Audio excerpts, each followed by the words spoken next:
I mean, the news broke late yesterday evening that Nick Cannon would be fired from Viacom, which means his show Cannon's Class, his podcast, is done, and also most likely Wildin' Out. It's probably done all on the same network. Viacom owns MTV and a lot of other networks. I gave my little bit of, I said I would wait to the podcast to really go in on this. Yeah.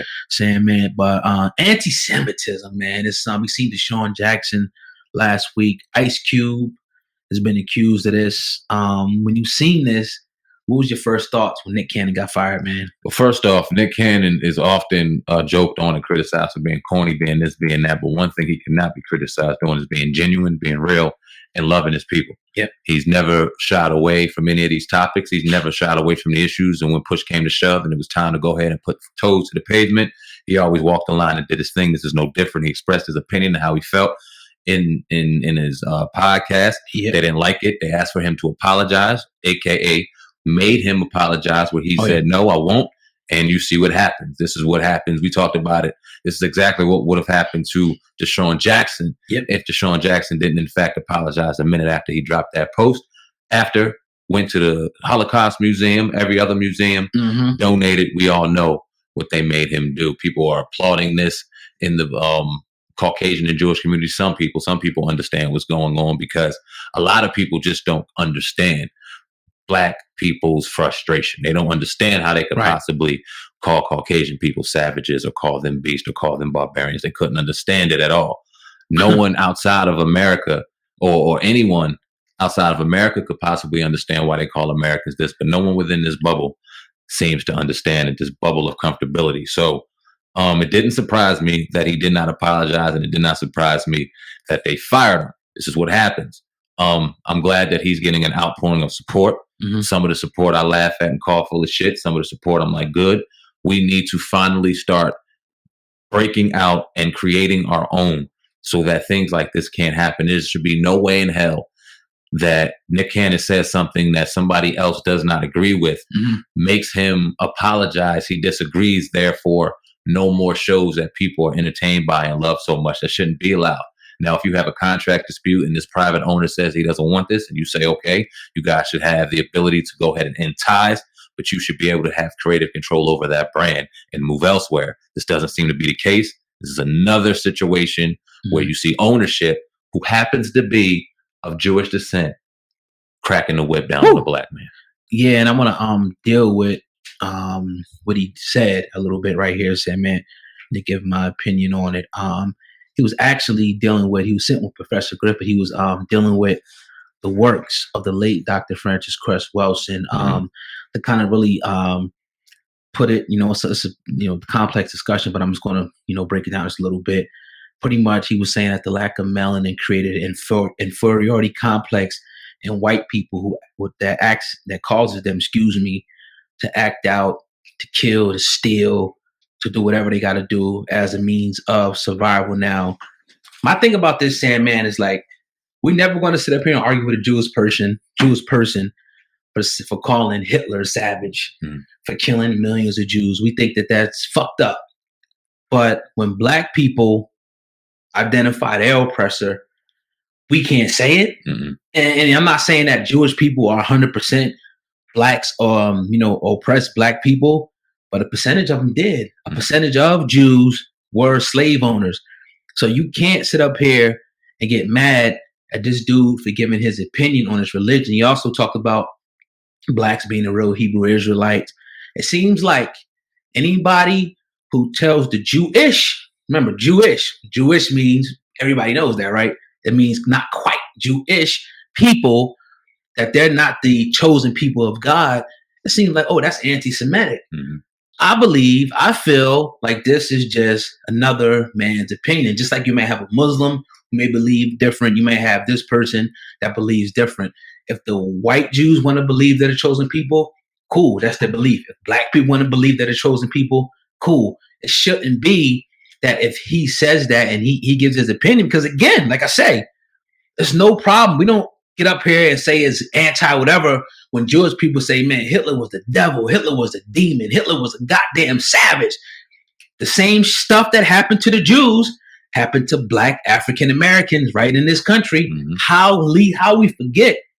And it happened, it happened over a period of time, we know, with the Jews, but it happened, we know, for 400 plus years. And we're still, to this day, fighting for equality, still protesting and marching. Cops are killing us still. We're still trying to fight this black on black thing. We're still trying to overcome this drug epidemic. We still trying to, figure this whole prison industrial complex out. We still fighting. So I just don't understand. I understand it. I feel it. Another thing that Dr. Wilson says, if you don't understand the system of racism and white supremacy, everything you think you know is just going to confuse you.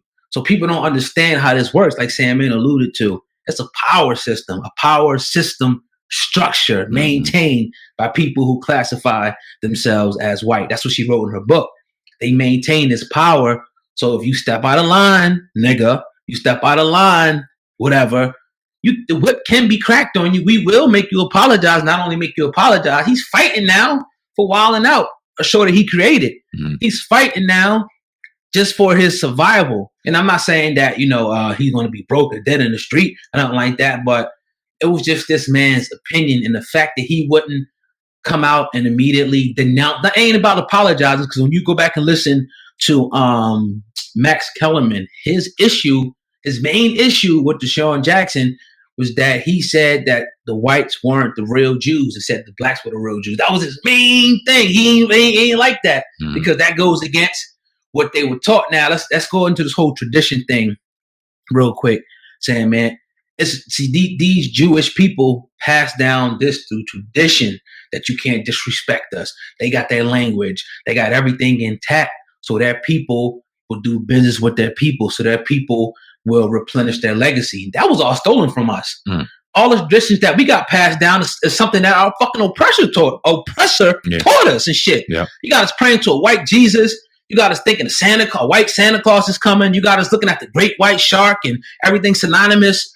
Well, white is great. Everything's synonymous with black is deaf. And we got to come up here and we can't say shit.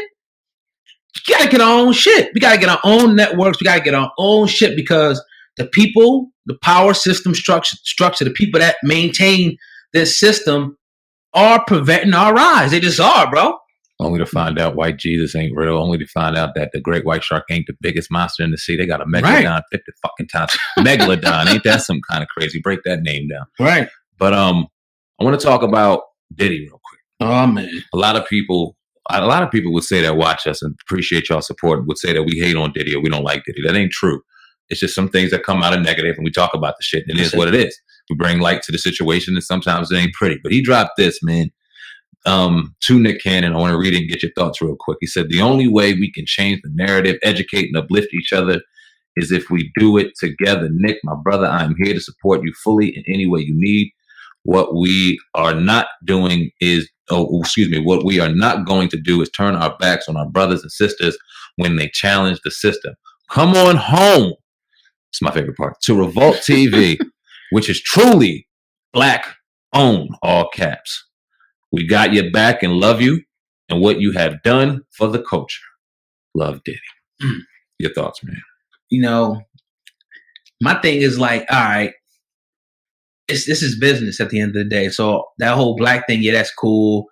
But at the end of the day, Diddy's looking to benefit off of the situation, especially if he owns Revolt. So it's a business decision. That's cool, but I would like to see more people, and notice your DL Hughley's, all your people that are, always on this whole activism kick and shit. They are fucking quiet as hell right now, my nigga. Oh God, give him an excuse. He has COVID. He may be sick right now. Did he? DL? Yeah, God damn it. Come on, man. He ain't put nothing up today. So, but it's like all these people are quiet. Yeah. They might be their truth, but they're quiet because you know what? They don't want to ruffle feathers of their sponsors either, because they know that the people that are in power that write their checks, because all these motherfuckers ain't entrepreneurs like you think they are. They've done some stuff, but they got a lot of partnerships and deals with people too, that if they say some stuff, Diddy could be on Front Street. Jay-Z could be on Front Street next. Usher, anybody can. Bill Cosby. I mean, who thought that Bill Cosby can even be taken down? So it can happen to anybody, because like you said, in pre-production, it's showing that it's the difference between rich and fucking wealthy. Mm-hmm. And you got these rich niggas running around and they not fucking with a big company like Viacom. You know why? Because they got not only wealth, they got fucking power. Yep. Power in whatever system you want to say, whether it be the court, criminal, whatever system. So this ain't nothing new. This is what we've been seeing something like this play out. So I'm not really moved that, I'm trying to give Diddy a clean slate in life, but I'm not really moved, by him jumping up and saying, oh, come over here to Revolt. And I mean, whatever, man. What's your thoughts on that, man? What you feel about Diddy? I think he's full of shit. All respect. With all due respect, I think he's full of shit. Here's why. Black people can oppress black people too. Unfortunately, when you have a race of people who are easily oppressed on, it's been done for years. And when you look historically, there were ranking systems within slavery. You had your field Negroes, you had your house Negroes, you had some house Negroes trusted so much that they could take a razor blade to their master's neck and they would fucking cut their own throat before they cut their master's neck. Well, like we've talked about numerous times on this podcast, slavery has not ended. It's nothing but evolved. And I think that when you have certain people in certain situations, and I'm not downing anybody, any black male or female who are billionaires right now, millionaires that find themselves in wealthy situations because you had to grind to get there. But some people didn't. Some people were placed there for reasons. And when I hear a Diddy say, come on home to Revolt, but when you look at the structure within Revolt, it couldn't be any less black. And we've done commentary on that, hearing people that formerly worked at Revolt who happen to be of African-American descent, females at that, saying how uncomfortable they were made to feel because they were uncomfortable in the eyes of the CEO of the company, a Pakistani woman or a Middle Eastern woman, I should say. Mm-hmm. So it goes to show you, like, hold on, come on home, but come on home to what? Mm-hmm. Are you just coming out to do it, just a money grab too? And you're playing this whole Black Lives Matter movement to some people trend and riding a wave like other people? I don't know. I just question certain things. I would feel more authentic and genuine. And that's why I fuck with a Jay-Z even more than a Diddy when it comes to business. Yep. And we give Jay-Z criticism, but at the same time, you look at things in place and it's like, okay, this is okay. When I see a Diddy say, come on home, I just feel like all you're doing is grabbing entertainment. This is just all for entertainment. This is all a TV show. I don't know. I'm not buying it. Yeah. Nah, 100%. That's fucking great ass points that you make there about the whole situation. We're going to have to see how this one unravels in the next few days. I'm sure that Nick Cannon will bounce back stronger than before, but I want to turn our attention to 50 Cent. Saying, man, we got to go.